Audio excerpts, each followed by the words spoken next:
चला तर मंडळी, झटपट किचनमध्ये तुमचे खूप खूप स्वागत आहे. मंडळी, तुरीच्या डाळीचं वरण खाल्ल्यानंतर तुम्हालाही ॲसिडिटी होते का? होत असेल तर व्हिडिओ शेवटपर्यंत नक्की बघा. 1 वाटी तुरीची डाळ घेतली आहे. डाळ आपण आता 2 ते 3 पाण्याने स्वच्छ धुवून घेऊया. तुरीच्या डाळीचं वरण खाल्ल्यानंतर ॲसिडिटी बऱ्याच लोकांना होते. भरपूर जणांना हा प्रॉब्लेम आहे की तुरीच्या डाळीचं वरण खाल्लं की ॲसिडिटी होते. मलाही व्हायची, पण या पद्धतीने जेव्हा मी वरण बनवलं तर माझा ॲसिडिटीचा त्रास पूर्णपणे संपलेला आहे आणि म्हणूनच मला वाटलं की ही रेसिपी मी तुमच्यासोबत शेअर करावी. बघू शकताय तुम्ही, अशी हाताने आपण स्वच्छ हाताने चोळून डाळ धुवून घेणार आहे. पाणी बघा किती घाण निघाले. हे पाणी आपण फेकून देऊया. परत आपण दुसरं पाणी टाकून पुन्हा याच पद्धतीने आपल्याला डाळ चोळून आणि धुवून घ्यायची आहे. स्वच्छ पाणी निघायला हवं. आपण तिसरं पाणी टाकूया. तिसरं पाणी आपलं छान स्वच्छ झालेलं आहे आणि आता आपण डाळ कुकरमध्ये टाकून घेऊया शिजवण्यासाठी. मंडळी, माझे व्हिडिओज जर तुम्हाला आवडत असतील तर व्हिडिओला लाईक करा, जास्तीत जास्त शेअर करा आणि जर तुम्ही अजून आपल्या चॅनलला सबस्क्राईब केलं नसेल तर आपल्या झटपट किचनला पटकन सबस्क्राईब करा आणि बेल आयकनला सुद्धा क्लिक करा. आता आपण यामध्ये 2.5 वाटी पाणी टाकूया. ज्या वाटीने आपण डाळ मोजून घेतली होती त्याच वाटीने आपण 2.5 वाटी पाणी टाकून घेऊया. एकदम परफेक्ट प्रमाण आहे. एवढ्या पाण्यामध्ये आपली डाळ परफेक्ट कुक होईल. आता आपण कुकर गॅसवर ठेवून घेऊया. गॅसची फ्लेम मी फास्ट ठेवली आहे. आपल्याला कुकरचं झाकण बंद करायचं नाही आहे. डाळीचं पाणी खळखळ असं उकळून घ्यायचं आहे आपल्याला. बघू शकताय तुम्ही, डाळीला पाण्याला छान उकळी आलेली आहे आणि हा जो फेस आलेला आहे यावर, हा फेस आपल्याला काढून टाकायचा आहे. या फेसमुळेच आपल्याला तुरीच्या डाळीमुळे ॲसिडिटी होते वरण खाल्ल्यावर. तर आपण फास्ट गॅस ठेवला आहे आणि हा फेसवरती जमा होतोय. आता आपण गॅसची फ्लेम कमी करूया आणि अलगद यावरचा फेस असा काढून घेऊया. वरण बनवताना ही ट्रिक तुम्ही नक्की यूज करून बघा. तुम्हाला जर वरण खाल्ल्याने काही त्रास होत असेल तर तो नक्कीच तुमचा दूर होईल. आता आपण गॅसची फ्लेम पुन्हा फास्ट करूया, म्हणजेच त्यावरचा फेस आहे पुन्हा असा वरती येईल आणि आपल्याला त्याला काढून घेण्यासाठी मदत होईल. पुन्हा आपण या पाण्याला अशी खळखळ उकळी देऊया आणि पुन्हा आपण गॅसला कमी करूया. म्हणजे कमी केल्यानंतर अलगद असा फेस वरती राहतो आणि आपल्याला दिसेल सुद्धा की आपल्याला किती काढायचे.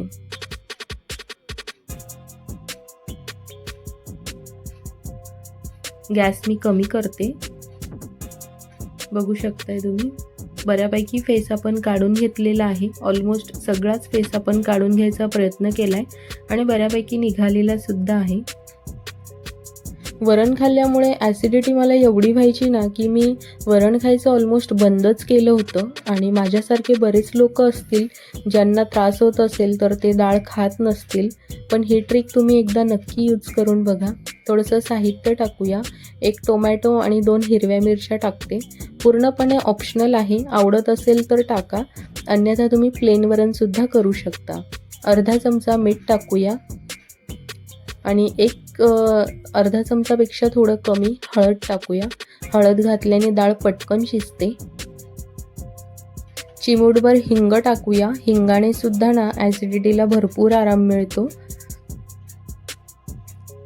आता याला व्यवस्थित असं मिक्स करूया आणि झाकण आपण आता कुकरचं बंद करून घेऊया. तुरीची डाळ शिजण्यासाठी जास्त फारसा वेळ लागत नाही. हे बघा, हा फेस आपण सगळा आता फेकून देऊया आणि आता कुकरचं झाकण मी बंद करते. फास्ट फ्लेमवर 1 सिटी आणि 7 मिनटं लो फ्लेमवर एवढा वेळ आपण परफेक्ट आपली डाळ शिजवून घेणार आहे.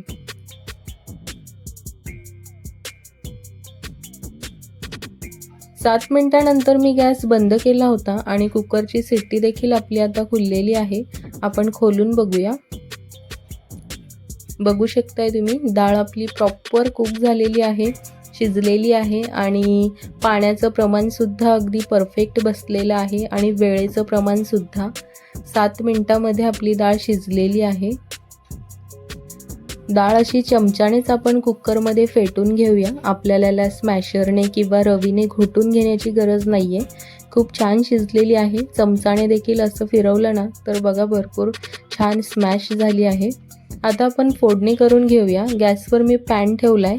पॅनमध्ये 1-1.5 चमचा तेल टाकलं आहे.